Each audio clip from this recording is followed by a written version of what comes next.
اعوذ باللہ من الشیطان الرجیم بسم اللہ الرحمن الرحیم۔ یہاں یہ چار صورتیں جو تھیں اس سورہ اس گروپ کی، وہ میں نے عرض کیا تھا کہ چار ایک مزاج کی ہیں، اور اب جو چار ہیں وہ ایک مزاج کی ہیں، اور یہ چاروں اب شروع جو ہو رہی ہیں وہ الف لام میم سے ہو رہی ہیں۔ ان میں سب سے پہلی سورۃ العنکبوت،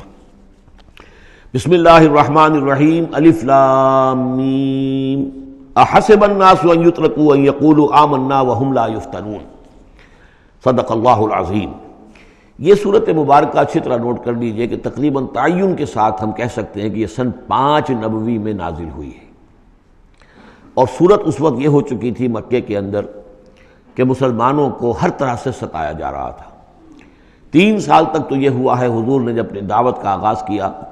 تو پہلے 3 سال تو یہ ہے کہ کوئی زیادہ الارم محسوس نہیں کیا، خطرہ محسوس نہیں کیا مکے والوں نے،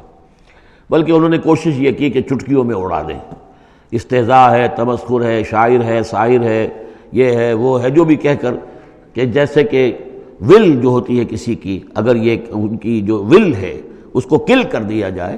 تو اگر یہ بددل ہو کر بیٹھ جائیں محمد تو یہ سارا معاملہ خود ہی ختم ہو جائے گا۔ جو داعی ہے، جو لیڈر ہے، اگر اس کی جو قوت ارادی ہے اسے کسی طرح ختم کر دیا جائے تو استہزاء سے، تمسخر سے، یہ پرسیکیوشن جو تھی وربل تھی، زبانی۔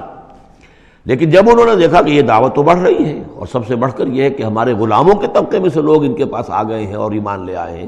اور ہمارے نوجوان ان کے گرویدہ ہو گئے ہیں، ہمارے نوجوان ان کے پر ایمان لے آئے ہیں، اور اونچے گھرانوں کے نوجوان، مصعب بن عمیر آ گیا ہے، اور عثمان ابن عفان آ گیا ہے رضی اللہ تعالیٰ عنہما، اور فلاں آ گئے ہیں، سعد ابن ابی وقاص آ گیا، وہ بھی نوجوان تھے، یہ جو اس طرح کے اونچے گھرانوں کے لوگ آ گئے ہیں۔ تب انہوں نے پھر فیصلہ کیا کہ اب ان کو سزا دی جائے، انہیں مارا جائے، انہیں گھروں میں بند رکھا جائے، اور خاص طور پر جو غلام تھے بیچارے، جن کے کوئی وہاں حقوق تھے ہی نہیں۔ غلام تو اپنے آقا کی ملکیت ہوتا تھا، وہ اگر آقا اپنے غلام کو قتل بھی کر دے تو اس پر کوئی جرم نہیں، اس لیے کہ ایسے ہی ہے جیسے کہ آپ کی بکری تھی، جب تک آپ نے چاہا گھر میں اپنے باندھے رکھا، اس کا دودھ پیا، جب آپ نے چاہا اس کو ذبح کیا اور گوشت کھا لیا، تو اس میں آپ کو کون پوچھے گا کہ یہ بکری کیوں ذبح کی تم نے؟ بھائی بکری میری ملکیت تھی۔ اسی طریقے سے غلام کو تو جو چاہے وہ کر سکتے تھے، جس طرح چاہیں ستائیں، ماریں، ہلاک کر دیں، کوئی ان پر مقدمہ قائم نہیں ہو سکتا، ایسا اس لیے کہ وہ اس کی ملکیت تھے۔ تو سب سے زیادہ شدید معاملہ جو ہوا ہے وہ غلاموں کے ساتھ ہوا، حضرت بلال رضی اللہ تعالیٰ عنہ، حضرت ابو فقیر رضی اللہ تعالیٰ عنہ۔ پھر یہ کہ کچھ اور لوگ وہاں پر ایسے تھے جو حلیف کی حیثیت سے رہتے تھے، وہ قرشی نہیں تھے، غلام بھی نہیں تھے لیکن قرشی بھی نہیں تھے، لیکن یہ کہ مکے میں ان کا قیام تھا کسی قرشی کے امان، اس سے امان لے کر، اس کے حلیف کی حیثیت سے۔ جیسے یہ آئے تھے جو یاسر رضی اللہ تعالیٰ عنہ، یہ یمن سے آئے تھے، بلکہ ان کے بارے میں یہ معلوم ہوتا ہے کہ انہیں خواب آیا تھا کہ آخری نبی کے ظہور کا وقت ہے، کیونکہ یمن میں عیسائی تھے اور وہاں چرچا موجود تھا ان چیزوں کا۔ اس حوالے سے ان کے علم میں جب یہ بات آئی اور انہیں اندازہ ہوا کہ اس علاقے میں نبی کا ظہور ہونا ہے، تو وہ یہاں آ گئے، اور ابو جہل کا ایک چچا تھا، وہ شریف انسان تھا، اس کا حلیف بن کر اور اس کی زیر کفالت انہوں نے مکے میں رہنا شروع کر دیا، اور اسی کی یہ لونڈی تھی حضرت سمیہ رضی اللہ تعالی عنہ۔ تو جو آقا تھا ابو جہل کا چچا، اس کی اجازت سے حضرت سمیہ سے نکاح کر لیا، اور اللہ نے ان کو بیٹا دیا جس کا نام عمار ہے۔ تو عمار اور ان کے والد یاسر اور والدہ عمار کی اور یاسر کی اہلیہ یہ سمیہ، یہ 3 کا خاندان تھا۔ وہ جو چچا تھا ابو جہل کا، اس کا انتقال ہو گیا، اب گویا کہ اس خاندان کی سربراہی ابو جہل کے ہاتھ میں ہے۔ تو اس نے ان 3 پر جو بھی تشدد کیا ہے سب سے زیادہ، 2 کو تو اس ٹارچر کے ذریعے سے، اور ٹارچر کے پھر آخری نتیجے میں ان کو دونوں کو شہید کر دیا، حضرت یاسر کو بھی اور حضرت سمیہ کو بھی رضی اللہ تعالیٰ عنہما۔ اور عمار نے بمشکل جو ہے جان بچائی، اپنے ایک کلمہ کفر کہہ کر پھر انہوں نے جان بچا لی، اور پھر اس پر پچھتائے بھی بہت کہ یہ میں نے کلمہ کفر کیوں کہا، لیکن قرآن مجید میں یہ بات واضح کر دی گئی کہ صرف جان بچانے کے لیے کلمہ کفر انسان کہہ جائے اور اس کا دل جو ہے وہ مطمئن ہو ایمان کے اوپر، تو اللہ تعالیٰ معاف فرمانے والا ہے۔ بہرحال یہ جو تشدد ہو رہا تھا شدید، انہی میں سے ایک ہے خباب بن الارت رضی اللہ تعالیٰ عنہ۔ یہ لوہار کا کام کرتے تھے، یہ بھی کوئی اونچے گھرانے کے آدمی نہیں تھے۔ ان کے ساتھ بھی پھر جو کچھ کیا گیا ہے، ان کے ساتھ وہ واقعہ پیش آیا کہ دہتے ہوئے انگارے جو ہیں وہ لٹائے، زمین کے اوپر بچھائے گئے، انہیں بلایا گیا، اتارو اپنا کرتا اتار دیا، اب لیٹ جاؤ ان کے اوپر، ننگی پیٹھ کے بل وہ دہتے ہوئے انگاروں پر لٹا دیے گئے۔ پھر یہ کہ اسی انگاروں سے ان کی کھال جو ہے وہ جلی اور پیٹھ کی چربی پگھلی، اس سے وہ انگارے جو ہیں وہ ٹھنڈے ہوئے۔ تو یہ صورتحال تھا۔ تو وہ حضرت عمار جو ہیں خباب بن الارت رضی اللہ عنہ، وہ راوی ہیں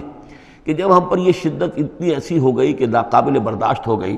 تو ہم پھر حضور کی خدمت میں حاضر ہوئے، اور حضور اس وقت جو ہے خانہ کعبہ کے ایک دیوار کے سائے میں ذرا کہ ایک طرف کو سایہ تھا، تو آپ نے اپنی ایک چادر جو ہے اس کا تکیہ بنایا ہوا تھا اور آپ استراحت فرما رہے تھے۔ تو ہم گئے، ہم نے کہا کہ اے اللہ کے رسول، کیا آپ ہمارے لیے دعا نہیں کرتے، ہمارے لیے اللہ کو نہیں پکارتے؟ ہمارے لیے اب یہ چیزیں ناقابل برداشت ہو رہی ہیں، کب تک ہم جھیلیں گے، کب تک برداشت کریں گے؟ لیکن یہ کہ وہ کہتے ہیں کہ حضور کو یہ ناگوار گزرا، آپ اٹھ کر بیٹھ گئے اور آپ نے فرمایا خدا کی قسم تم جلدی مچا رہے ہو، ابھی تو تم پر وہ چیزیں آئی ہی نہیں ہیں جو تم سے پہلوں پر آئی تھیں۔ ان کے ساتھ تو یہ بھی ہوتا تھا کہ ایک شخص کو لا کر آدھا زمین میں گاڑ دیتے تھے اور باقی جسم جو آدھا اس کا ہوتا تھا زمین سے باہر، تو سر کے اوپر آرا رکھ کر چیرنا شروع کر دیتے تھے اور پورے جسم کو 2 حصوں میں بانٹ دیتے تھے، یہ بھی ہوتا تھا۔ زندہ آگ میں جلا دیتے تھے، یہ بھی ہوتا تھا۔ تو تم جلدی کر رہے ہو، خدا کی قسم وہ دن تو آئے گا کہ ایک سوار صنعاء سے حضرت موت تک جائے گا اور اس سے سوائے اللہ کی کسی کا خوف نہیں ہوگا، لیکن بہرحال تمہیں صبر کرنا ہوگا۔ وہ انداز ہے اس رکوع کا۔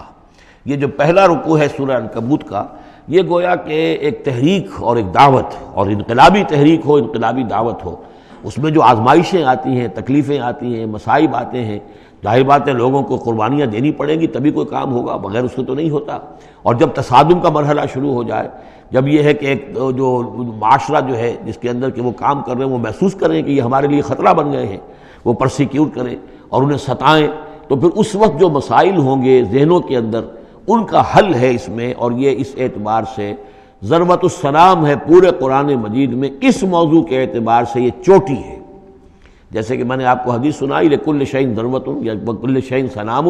ہر شے کی ایک چوٹی ہوتی ہے۔ وسنام القرآن سورۃ البقرہ، قرآن کی بحیثیت مجموعی چوٹی وہ تو سورہ بقرہ ہے، لیکن یہ کہ قرآن حکیم میں مختلف جو مضامین کے اعتبار سے جیسا کہ میں نوٹ کراتا آیا ہوں کہ اس موضوع پر یہ آیت یہ گویا کہ ضربۂ سنام ہے، یہ رکوع جو ہے یہ اس موضوع پر ضربۂ سنام ہے قرآن مجید کا، اس کا کلائمیکس ہے، اس کی چوٹی ہے۔ صدق اللہ العظیم۔